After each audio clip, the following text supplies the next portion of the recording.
For a while now, we've been hearing about coconut being a cure-all for most things. It's supposedly a healthy topping for food, a moisturizer for skin and hair, and now a way to protect shorelines. Yes, you heard that right. A wildlife group on Prince Edward Island is testing out coconut fibre to help fight coastal erosion. Nancy Russell explains.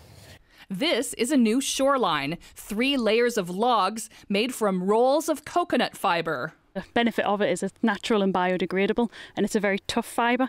So in terms of salt marsh restoration, it's an ideal product to use.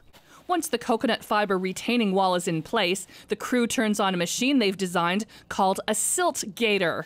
It scoops up sediment built up in the channel of the river and puts it here to create a new shoreline for this saltwater marsh.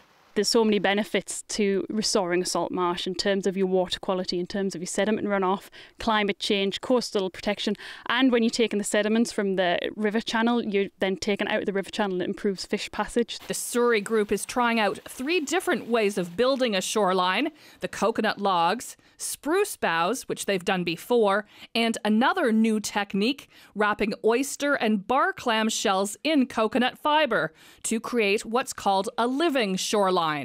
Frances actually went down to a conference down in New Orleans and she brought it back, and I was like, you must be foolish, like there's no way that'll ever work. But now that I see it, it's working great. The coconut fibre is expensive, about $5,000 to build this shoreline. Next, they'll plant marsh grass here to help reduce greenhouse gases and stop coastal erosion.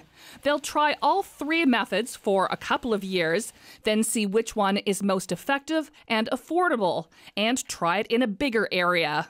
The Souris group received more than $278,000 for the 4-year project through the Department of Fisheries and Oceans, with the hopes this idea will someday help watershed groups across the region.